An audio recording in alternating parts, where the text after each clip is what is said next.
Armstrong கொலை வழக்கில் தேடப்பட்டு வரும் ரவுடி சம்போ செந்திலின் அண்மைக்கால புகைப்படம் காவல்துறைக்கு கிடைத்துள்ளது. பகுஜன் சமாஜ் கட்சி மாநில தலைவராக இருந்த ஆம்ஸ்ட்ராங் கொலை வழக்கில் இதுவரை 27 பேர் கைது செய்யப்பட்டுள்ளனர்.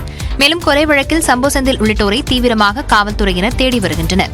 சம்போ செந்திலின் முன்னாள் மனைவியிடம் காவல்துறையினர் விசாரணை நடத்திய போது 2020ஆம் ஆண்டு வரை அவரிடம் பேசியது தெரியவந்துள்ளது. அப்போது சம்போ செந்திலின் உருவம் குறித்த அண்மைக்கால புகைப்படத்தை பெற்றுள்ளனர். கடந்த 10 ஆண்டுகளுக்கு முன்பு இருந்த புகைப்படத்தை வைத்து சம்போ செந்திலை தனிப்படை காவல்துறையினர் தேடி வந்த நிலையில் தற்போதைய புகைப்படம் கிடைத்துள்ளது. ஆம்ஸ்ட்ராங் கொலைக்கு பிறகும் VPN தொழில்நுட்பம் மூலம் நாளொன்றுக்கு 5 பேரிடம் சம்போ செந்தில் பேசி வருவதாக காவல்துறையினர் கண்டறிந்துள்ளனர். நாட்டு வெடிகுண்டு கொடுக்க மூளையாக செயல்பட்ட ரவுடி புதூர் அப்புவை பிடிக்க 5 தனிப்படைகள் அமைக்கப்பட்டுள்ளன.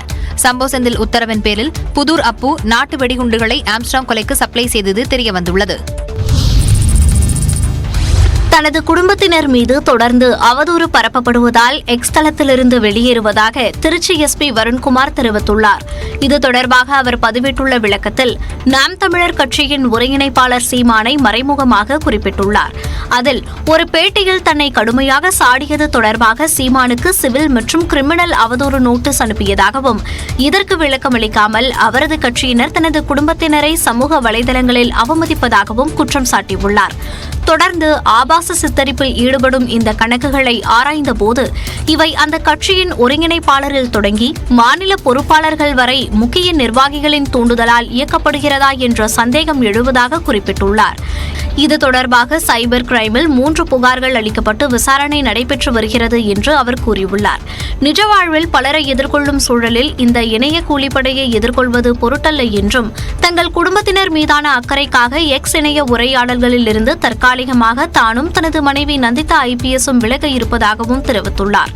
மேலும் நாம் தமிழர் கட்சி தலைமை ஒருங்கிணைப்பாளர் சீமான் மற்றும் 2 பொறுப்பாளர்கள் மீது மானநஷ்ட வழக்கு தொடர உள்ளதாகவும் எந்தவித சமரசமும் இன்றி சட்ட நடவடிக்கைகள் மேற்கொள்வேன் என்றும் வருண்குமார் IPS தெரிவித்துள்ளார். திருச்சி SP வருண்குமார் IPS போல் செயல்பட வேண்டும் என்றும் திமுகவின் IT விங்காக செயல்படக்கூடாது என்றும் நாம் தமிழர் கட்சி தலைமை ஒருங்கிணைப்பாளர் சீமான் விமர்சித்துள்ளார். திருவாரூர் மாவட்டம் திருக்கொள்ளிக்காடு கோவிலில் சீமான் பக்தர்களுடன் நீண்ட வரிசையில் காத்திருந்து சாமி தரிசனம் செய்தார். பின்னர் செய்தியாளர்களிடம் பேசிய அவர் தன் மீது 138 வழக்குகள் இருக்கும் நிலையில் அதனை 200ஆக அதிகரிக்கும் முயற்சியில் திருச்சி SP வருண்குமார் ஈடுபட்டுள்ளதாக கூறினார். அவர் அண்ணன் 138 வழக்குல இருக்காரு. அதை அதிகமாக்கி 200 ஆக்கிடுவோம்னு நினைக்கிறாரு. டபுள் செஞ்சுரி அடிச்சான் சீமான்னு வரலாறுல வரணும்ல. நீங்க IPS இயங்கணும், திமுகவின் IT விங்கில் வேலை செய்யக்கூடாது. அரசு அதிகாரத்தின் ஒரு புள்ளியாக இருக்கும் SP வருண் தான் அதிகாரத்தை எதிர்த்து போராடுவதை புரிந்து கொள்ள வேண்டும் என்றார். தம்பி, நான் பார்க்காத வழக்கா தம்பி. நீ ஒரு அதிகாரத்தில் ஒரு புள்ளி, உன் அதிகாரத்தை நான் ஏற்று சண்டை செஞ்சுக்கிட்டு இருக்கேன். நீ எம்மாத்தனை ஒரு ஓரத்தில் நின்று ஏதாவது விளையாடிட்டு போகணும். நீ FIR போடு, என்னத்தையாவது போடு, எத்தனை நீ இதையும் அனுப்பு. என் வீட்டில் 5-6 குப்பை கூட இருக்கு, கிழிச்சு போட்டு போயிட்டே இருப்பேன். தமிழ்நாட்டில் உலக முதலீட்டாளர்கள் மாநாடு மூலம் வரப்பெற்ற முதலீடுகள் 31 லட்சம் பேருக்கு வேலைவாய்ப்பு கிடைத்துள்ளதாக அரசு கூறுவது பச்சை பொய் என்றும் சீமான் விமர்சித்தார். அமைச்சர் ஏபாவேலு எழுதிய கலைஞர் எனும் தாய் நூலை முதலமைச்சர் MK ஸ்டாலின் வெளியிட நடிகர் ரஜினிகாந்த் முதல் பிரதியை பெற்றுக் கொண்டார். பொதுப்பணித்துறை அமைச்சர் ஏபாவேலு எழுதிய கலைஞர் எனும் தாய் புத்தக வெளியீட்டு விழா சென்னை கலைவாணர் அரங்கில் நடைபெற்றது. இதில் முதலமைச்சர் MK ஸ்டாலின் கலந்து கொண்டு புத்தகத்தை வெளியிட்டார். முதல் பிரதியை நடிகர் ரஜினிகாந்த் பெற்றுக் கொண்டார்.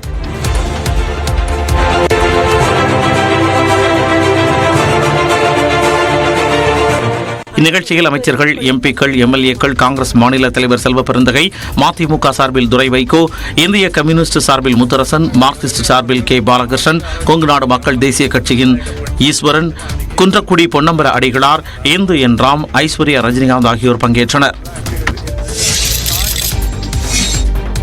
அரசியல் பேசினால் ஜாக்கிரதையாக பேச வேண்டும் என்று ரஜினிகாந்த் அறிவுறுத்திய நிலையில் தான் எப்பொழுதும் ஜாக்கிரதையாகவே இருப்பதாக முதலமைச்சர் MK ஸ்டாலின் கலகலப்பாக பதிலளித்தார். சென்னையில் நடந்த நிகழ்ச்சியில் பேசிய ரஜினிகாந்த் திமுகவில் ஏகப்பட்ட பழைய மாணவர்கள் உள்ளதாகவும் பழைய மாணவர்களை சமாளிப்பது ஆசிரியர்களுக்கு சாதாரண விஷயமல்ல என்றும் திமுக மூத்த அமைச்சர்களை ஒப்பிட்டு பேசினார். ஸ்கூல் டீச்சர் வரும்போது ஸ்கூல் டீச்சருக்கு இந்த நியூ ஸ்டூடெண்ட்ஸுக்கு ப்ராப்ளமே கிடையாது, ஈஸியா சமாளிச்சிடுவாங்க. ஸ்டூடெண்ட்ஸ் இருக்க பாருங்க, அவங்கள சமாளிக்கிறது சாதாரண விஷயம் இல்லை. இங்க ஏகப்பட்ட பழைய ஸ்டூடெண்ட்ஸ், நான் அங்கே பார்த்து சொல்றேன், ஏகப்பட்ட பழைய ஸ்டூடெண்ட்ஸ். அது சாதாரணமான பழைய ஸ்டூடெண்ட்ஸ் இல்லை,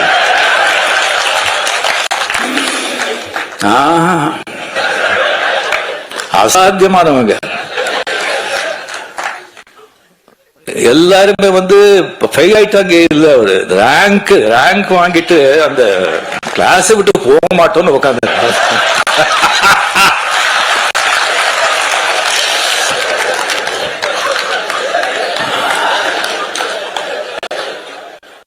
கலைஞரோட தம்பி சின்ன வயசுல இருந்தல பார்த்து இதுக்கு அவங்க அவங்களெல்லாம் சமாளிக்கிறது சாதாரணங்க. ஒருத்தர் வேண்டாங்க, துரைமுருகன் சொல்லி ஒருத்தர் இருக்காரு, கலைஞர் கண்ணிலேயே முதலிட்டு ஆட்டினவர் அவரு. அவருக்கு ஏதாவது விஷயம் சொல்லி இப்படி போற இப்படி பண்றோன்னே எப்படி இருக்கு எப்படி நல்லா இருக்கு அப்படின்னு சொன்னா அப்படியா சந்தோஷம் அப்படின்னு சொன்னா அது என்ன நல்லா இருக்குன்னு சொல்லி சந்தோஷம் சொல்றாங்களா, என்னடா இப்படி பண்றீங்கன்னு சந்தோஷம் சொல்றாங்களா, ஒன்னும் புரியாது. Stalin sir, hats off to you.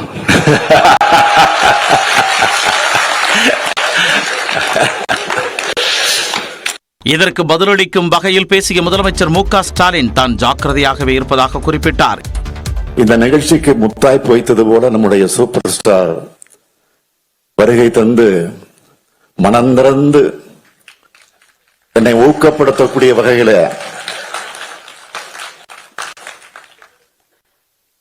என்னை விட வயது அவருக்கு ஒரு வயது கூட தான், அதனால அறிவுரையும் சொன்னார். அவர் சொன்னது அத்தனை நான் புரிந்து கொண்டேன்.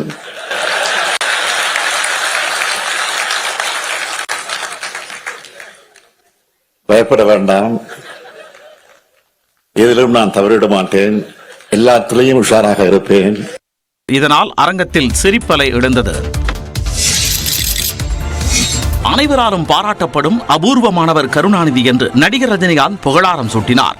சென்னை கலைவாணர் அரங்கில் நடந்த கலைஞர் எனும் தாய் புத்தக வெளியீட்டு நிகழ்ச்சியில் பேசிய அவர் கருணாநிதி குறித்து மத்திய அமைச்சர் ராஜ்நாத் சிங் அரை மணி நேரம் பேசியதாகவும் ஆட்சியில் இல்லாத போதும் கட்சியை கட்டி காப்பாற்றியவர் கருணாநிதி எனவும் குறிப்பிட்டார். முதலமைச்சர்கள் அவருக்கு இந்த ஆண்டு பூரா அந்த கொண்டாடின விதம் இருக்கு, எத்தனை மாவட்டங்கள், எத்தனை விதமா. உலகத்திலேயே எந்த ஒரு அரசியல் தலைவருக்கும் இந்த மாதிரி யாருமே நூற்றாண்டு கொண்டாட்டங்கள் கொண்டாட மாட்டாங்க, கொண்டாட போவதும் இல்லை. இப்ப ராஜ்நாத் சிங்கை ஒரு பத்தி ½ அவர் பேசிருக்காங்க சொன்னா அது ராஜ்நாத் சிங் மட்டும் பேசிருக்க மாட்டாங்க, மேல இருந்து ஒரு வந்திருக்கும். கருணாநிதியின் வாழ்க்கையை படமாக எடுங்கள் என்று அறிவுறுத்திய ரஜினிகாந்த் யாரையும் புண்படுத்தாமல் விமர்சிக்க வேண்டும் என்றும் கேட்டுக்கொண்டார். விமர்சனங்கள் வேணும், அது ஒரு மழை மாதிரி இருக்கணும், புயல் மாதிரி இருக்கக்கூடாது. புயல் மாதிரி இருந்தா சரியான மரங்களே சாஞ்சி போயிடும். ஆனா இது ஆலமரம் வேறு ரொம்ப ஸ்ட்ராங். கருணாநிதி எப்போதும் சந்தோஷமாக நலம் விசாரிப்பார் எனவும் ரஜினி நினைவு கூர்ந்தார். பழனியில் அனைத்துலக முத்தமிழ் முருகன் மாநாட்டை முதலமைச்சர் மு க ஸ்டாலின் வாழ்த்தி தொடங்கி வைத்தார். பல்துறை அறிஞர்கள் பழனியில சங்கமிக்கிற இந்த மாநாட்டுக்கு என்னுடைய வாழ்த்துக்கள். பழனியில் அனைத்துலக முத்தமிழ் முருகன் மாநாட்டை முதலமைச்சர் மு க ஸ்டாலின் வாழ்த்து தொடங்கி வைத்தார். திண்டுக்கல் மாவட்டம் பழனியில் உள்ள பழனி ஆண்டவர் கலை பண்பாட்டுக் கல்லூரியில் 2 நாட்கள் அனைத்துலக முத்தமிழ் முருகன் மாநாடு நடைபெறுகிறது. இதனையொட்டி நாதஸ்வர தவில் இசையுடன் ரத்னகிரி பாலமுருகனடி சுவாமிகள் மாநாட்டு கொடியை ஏற்றி வைத்தார்.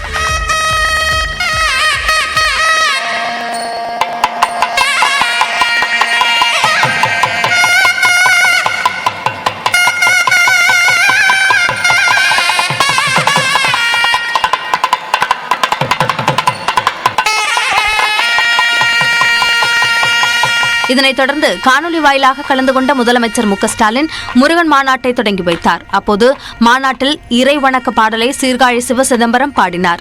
அப்போது முதலமைச்சர் மு க ஸ்டாலின் எழுந்து நின்று மரியாதை செலுத்தினார். பதம் படிவாம்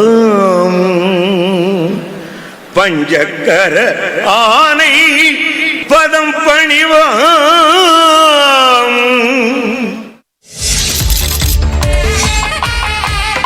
கருவறைக்குள் சமத்துவம் நிலவ வேண்டும் என்று முதலமைச்சர் மு க ஸ்டாலின் வலியுறுத்தினார்.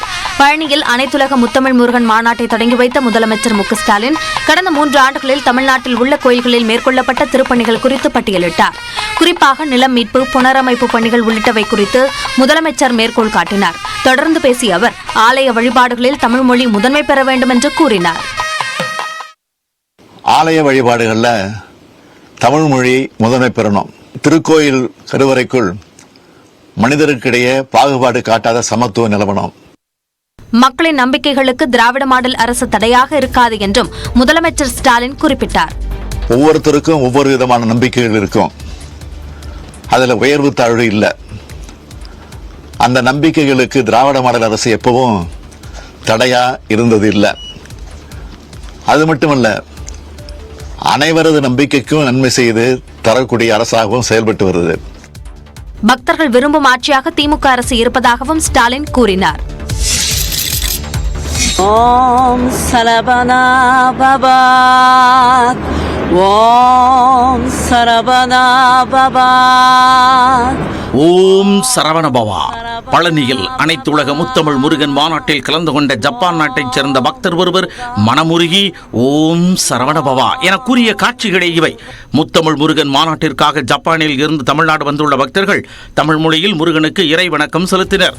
குருவாய் அருவாய் உரதாய் இரதாய் மறுவாய் மலராய் மணியாய் ஒடியாய் கருவாய் விரியாய் கத்தியாய் விதியாய் குருவாய் பருவாய் அருவாய் குகனே. இயற்கையோடு இணைந்து வாழ்ந்த இறைவன் முருகன் என ஜப்பான் நாட்டு பெண்மணி சிலாகித்து சொன்னது அங்கிருந்தவர்களை வியப்பில் ஆழ்த்தியது.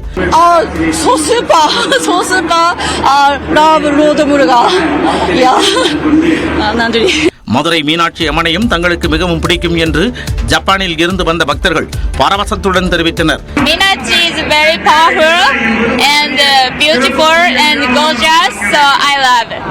இந்த மாநாட்டில் பல்வேறு நாடுகளைச் சேர்ந்த பக்தர்களும் கலந்து கொண்டனர். பழனி முருகன் மாநாட்டில் முருகனை மனமுருக பாடிய சிறுமி தியா மிகுந்த கவனம் பெற்றார். பால் கபடி பண்ணி கபடி புஷ்ப கபடியாம், பால் கபடி பண்ணி கபடி புஷ்ப கபடியாம், சக்கர கபடி சந்தன கபடி சேவர் கபடியாம். பழனியில் நடைபெறும் முத்தமிழ் முருகன் மாநாட்டில் பங்கேற்ற சிறுமி தியா மனமுருக பாடிய காட்சிகளைக் கண்டு பக்தர்கள் நிகழ்ச்சி அடைந்தனர். தேனனுக்கு ரோகரா, முருகனுக்கு அரோகரா, வந்தனுக்கு அரோகரா, அதோ வராண்டி பழனி அருமுகன் தாண்டி, அவன் போனா போறாண்டி முருகன் தானா வராண்டி. முருகன் மாநாட்டில் கலந்து கொண்ட குட்டி கேபி சுந்தராம்பாள் என அழைக்கப்படும் தியா தனக்கு ஏன் முருகனை பிடிக்கும் என்று நியூஸ் 18 தமிழ்நாடு தொலைக்காட்சிக்கு பாடல் மூலம் விளக்கமளித்தார். ஆமா, முருகன் எனக்கு ரொம்ப பிடிக்கும். அவர் வந்து வீரமா இருப்பாரு, அழகாவும் இருப்பாரு, எனக்கு பிடிச்சவர். எனக்கு அவர்கிட்ட அப்படியே பாட எனக்கு அது அப்படியே முருகன்ட்ட பிடிச்சி போச்சு. அப்படி அதாவது தமிழ் பேச்சானாலும் திருப்புகழ், அதாவது முருகப்பெருமான பிடிச்ச திருப்புகழ் விளக்குற பேச்சா இருக்கணும். முருகப்பெருமானை உருகி பாடுவதே தனக்கு மிகவும் பிடிக்கும் என்று பக்தி பரவசத்துடன் சிறுமி தியா கூறினார். பழனி முருகன் மாநாடு எதிர்பார்த்ததை விட பிரம்மாண்டமாக உள்ளது என்று பக்தர்கள் கருத்து தெரிவித்தனர். ரொம்ப நல்லா இருந்துச்சு, நல்லா பிரம்மாண்டமா செஞ்சிருக்காங்க. முதல் முறையா பழனியில் இப்படி ஒரு மாநாடு வச்சிருக்காங்க. ரொம்ப நல்லா இருந்துச்சு. சிலையும் நல்ல நேச்சரலா வச்சிருக்காங்க, அழகா இருக்கு. இதை முதல்ல அப்ப நடந்திருக்கு, ரொம்ப அற்புதமா இருக்கு. இவ்வளோ கூட்டம் வந்திருக்கு, ரொம்ப சிறப்பா இருக்கு, நல்லா இருக்கு. எல்லாமே சூப்பரா இருந்துச்சு, எல்லாமே கிரியேட்டிவிட்டிவா நல்லா இருந்துச்சு. இப்படி இருக்கும்னு எக்ஸ்பெக்ட் பண்ணல, பட் சூப்பரா இருந்துச்சு. அமைச்சர் சேகர் பாபுருக்கு தன் மீது இந்த அளவுக்கு அன்பு உள்ளது என்று தற்போதுதான் தெரிந்ததாக மதுரை ஆதீனம் தெரிவித்தார்.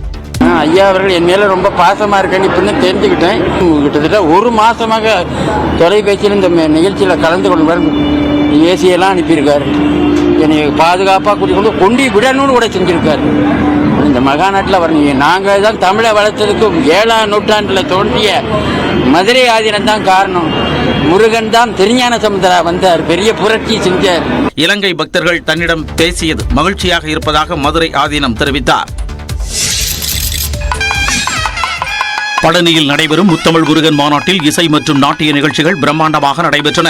சினத்தவர் முடிக்கும், பகைத்தவர் முடிக்கும், செகுத்தவர் உயிர்க்கும், சின்னமாக சிரிப்பவர் தமக்கும், பழிப்பவர் தமக்கும், திருப்புகழ் நிறுவென்று அறிவோம். சுமார் 3000 பேர் அமர்ந்து பார்க்கும் வகையில் இந்த அரங்கில் ஆன்மீக பேச்சாளர் சுகி சிவம் நடுவராக பங்கேற்ற பட்டிமன்றம் நடைபெற்றது. இயல், இசை, நாடக தமிழில் எது சிறந்தவை என்ற தலைப்பில் பேராசிரியர் பாரதி பாஸ்கர் உள்ளிட்டோர் பங்கேற்று சொற்பொழிவாற்றினர்.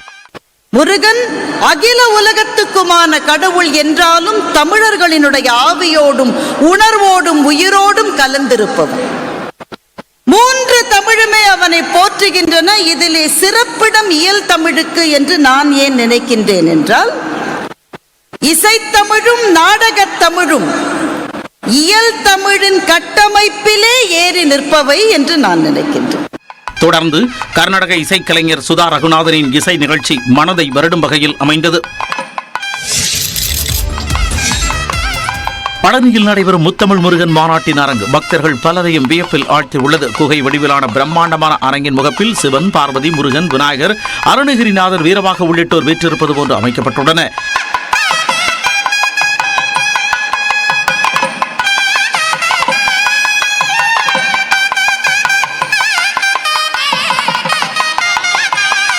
இந்த அரங்கில் அருங்காட்சியகம், 3D திரையரங்கம், ஆன்மீக நூல்களின் புத்தக கண்காட்சி, புகைப்பட கண்காட்சி, மெய்நிகர் அரங்கம் உட்பட 8க்கும் மேற்பட்ட பிரிவுகளை கொண்டிருந்தது.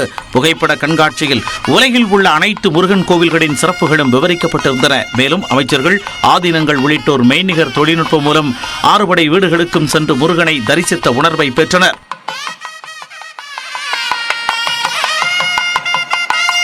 இது மட்டுமின்றி முகப்பில் 6 படை வீடுகளில் அருள்பாலிக்கும் முருகனின் உருவங்கள் தத்துரூபமாக வடிவமைக்கப்பட்டிருந்தன. சங்க காலத்தில் இருந்த முருகன் வழிபாட்டை மீட்டுருவாக்கம் செய்ய வேண்டும் என ஆய்வாளர் ராகுல் தெரிவித்துள்ளார். பழனியில் நடைபெற்று வரும் முத்தமிழ் முருகன் மாநாட்டில் வேலன் வெறியாட்டும் மரபும் தொடர்ச்சியும் என்ற தலைப்பில் ஆய்வுக் கட்டுரையை ஆய்வாளர் ராகுல் சமர்ப்பித்துள்ளார். இது தொடர்பாக நியூஸ் 18 தமிழ்நாடு தொலைக்காட்சிக்கு அவர் அளித்த பேட்டியில் உண்மையான முருகனை கண்டுபிடிப்பது எப்படி என்பது குறித்து விளக்கம் அளித்தார். ஒரு கடவுள் என்பது இயற்கையோடு இருந்தால் உருவாகும். ஆனால் முருகனுக்காக இப்போ சொல்லப்படும் கதைகள் எதுவுமே இயற்கையோட கலந்த கதைகள் கிடையாது. இப்போ நான் சொல்ல வர்றது என்னன்னா, சங்க காலத்தில் இருந்த முருக வழிபாடை நம்ம மீட்டுருவாக்கம் பண்ணணும். அது முழுக்க முழுக்க இயற்கை சார்ந்த வழிபாடு, எந்த புராண கதைகளும் இல்லாத ஒரு வழிபாடு. அந்த வழிபாடை மீட்டுருவாக்கம் பண்ணி தமிழருக்கான மெய்யில அதை நம்ம முன்னெடுக்கணும், மக்கள்கிட்ட கொண்டு போய் சேர்க்கணும். அதுதான் உலக அளவில் முருகனை கொண்டு போய் சேர்க்கறதுக்கான ஒரு வழி. ஆந்திர மாநிலத்தில் நாகர் வடிவில் முருகனை மக்கள் வழிபடுவதாக சுப்பிரமணியன் என்ற தலைப்பில் ஆய்வுக் கட்டுரையை சமர்ப்பித்த ஆய்வாளர் சாவித்திரி கூறியுள்ளார். தமிழுக்கும் தெலுங்குக்கும் இருக்கக்கூடிய அந்த முருக வழிபாடு அப்படின்னு சொல்லும்போது, அங்கே ஆந்திராவில் வந்து பார்த்தீங்கன்னாக்கா முருகனை வந்து ஒரு நாகர் வடிவில் தான் வந்து அங்கே இது பண்ணுறாங்க. அந்த நாகர் வடிவம் அப்படின்னு சொல்லும்போது அது 6 சுத்துகள் கொண்ட அந்த நாகர் வந்து 6 சுத்துகள் வந்து இருக்கும். இடையில அந்த மேலே சர்ப்பம் வந்து வரும்போது சர்ப்பத்துக்கு கீழே, தலைக்கு கீழே வந்து சிவலிங்க வடிவில் வந்துருக்கும். இந்த வடிவை தான் வந்து ஆந்திர மாநிலத்தில் வந்து முருகனா வந்து வழிபடுறாங்க.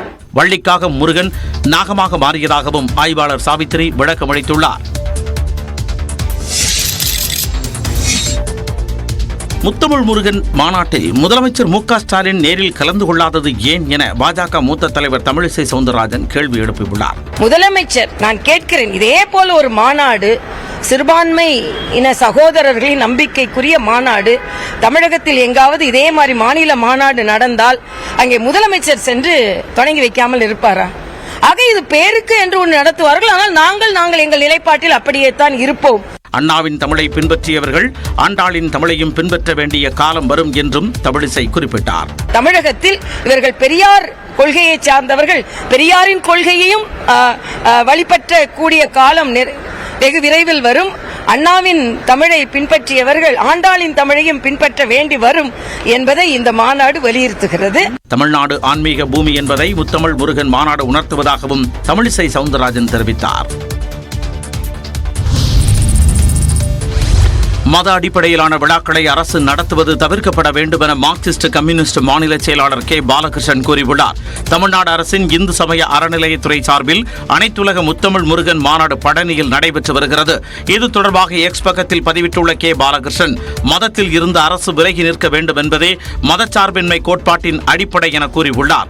எந்த ஒரு மதத்தையும் பரப்புவது, பின்பற்றுவது அரசின் பணியாக இருக்கக்கூடாது எனவும் குறிப்பிட்டுள்ளார். மத நல்லிணக்கம், மக்கள் ஒற்றுமை பேணி பாதுகாக்கப்பட வேண்டும் என கூறியுள்ள கே. பாலகிருஷ்ணன், மத அடிப்படையிலான விழாக்களை அரசின் சார்பில் நடத்துவது தவிர்க்கப்பட வேண்டும் என தெரிவித்துள்ளார். கோவில் சொத்துக்களை கொள்ளையடிப்பதும் சாதிய படிநிலையை பாதுகாப்பதுமே பாஜக RSSின் நோக்கம் என கூறியுள்ள பாலகிருஷ்ணன், அதை முறியடிக்கும் நோக்கத்தில் இந்து சமய அறநிலையத்துறை பணிகளை மேற்கொள்வது நல்லது என குறிப்பிட்டுள்ளார். முத்தமிழ் முருகன் மாநாட்டில் பங்கேற்ற பக்தர்கள் அனைவருக்கும் வாழை இலை போட்டு விருந்து சாப்பாடு பரிமாறப்பட்டது. பழனியில் நடைபெறும் அனைத்துலக முத்தமிழ் முருகன் மாநாட்டில் சுமார் 3 லட்சம் பேர் சாப்பிடும் வகையில் 3 வேளையும் உணவுகள் சமைக்கப்பட்டன.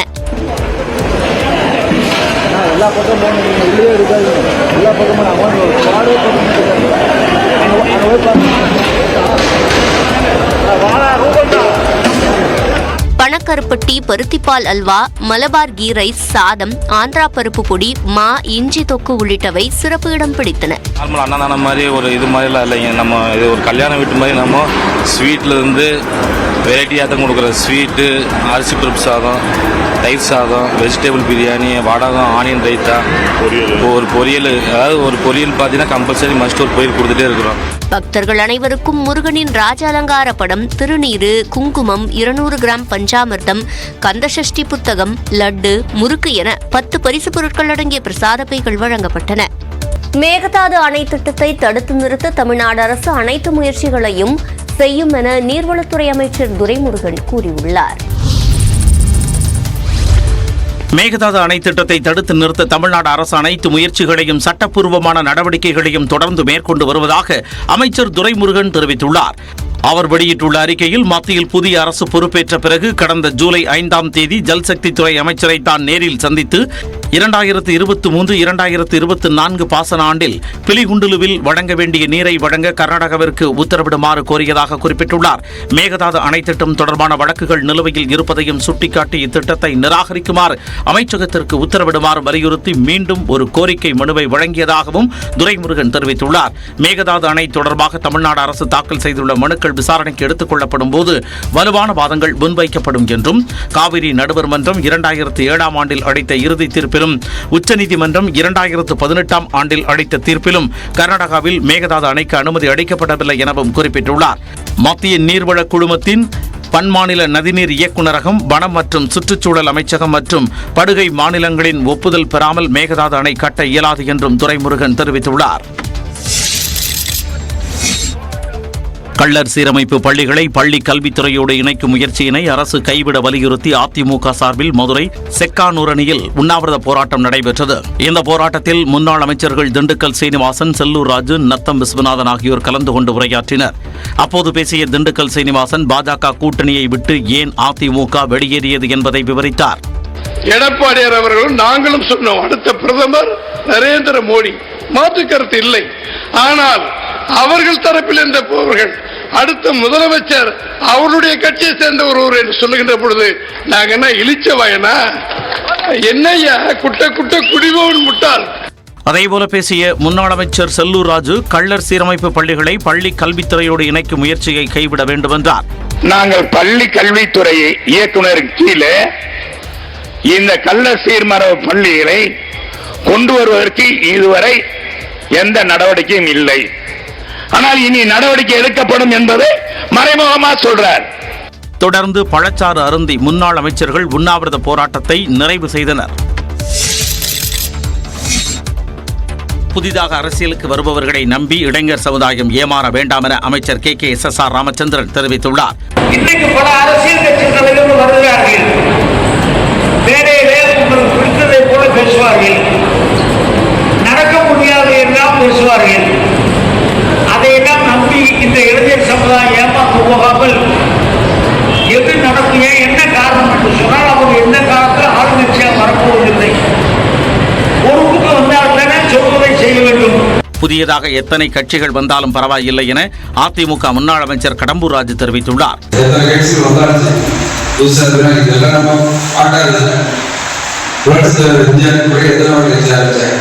புரட்சி தலைவர் எம்ஜிஆர் கட்சி ஆரம்பித்த கட்சி தான் இன்றைக்கு அரை நூற்றாண்டுகளை தாண்டி நம்மளுடைய நம்மளோட இயக்கமாக இருக்கிற கட்சி என்ற பெருமை நம்முடைய கட்சி. திமுக ஒரு பதர் என்பதை மக்கள் புரிந்து கொண்டு விட்டதாகவும் கடம்பூர் ராஜு கூறினார்.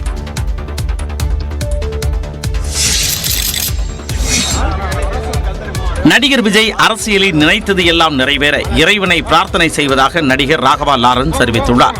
தனது குடும்பத்தினரோடு திருப்பதி கோவிலில் ஏழுமலையானை வழிபட்ட அவர் ரங்கநாயகர் மண்டபத்தில் தீர்த்த பிரசாதங்களை பெற்றுக் கொண்டார். பின்னர் செய்தியாளர்களிடம் பேசிய அவர் தனது சகோதரர் எல்வின் நடித்துள்ள புல்லட் திரைப்படத்தின் படப்பிடிப்பு முடிவடைந்ததாலும் தனது மாற்றம் சமூக சேவை பணிகள் நல்ல முறையில் நடைபெறுவதை ஒட்டியும் இறைவனுக்கு நன்றி தெரிவித்ததாக கூறினார். நடிகர் விஜயின் அரசியல் பயணத்திற்கு வாழ்த்து கூறிய லாரன்ஸ் அவரது எண்ணங்கள் நிறைவேற பிரார்த்திப்பதாக தெரிவித்தார். விஜய் சார் கட்சி ஆரம்பிச்சதுக்கு என்னுடைய வாழ்த்துக்களை தெரிவிச்சிருக்காரு. அவர் கட்சி ஆரம்பிச்சிருக்காரு, அவர் நினைச்சதெல்லாம் நடக்கணும்னு நான் பெரும்பாலும் புறப்படும் முன் அங்கிருந்த ரசிகர்களுடன் ராகவா லாரன்ஸ் புகைப்படம் எடுத்துக்கொண்டார்.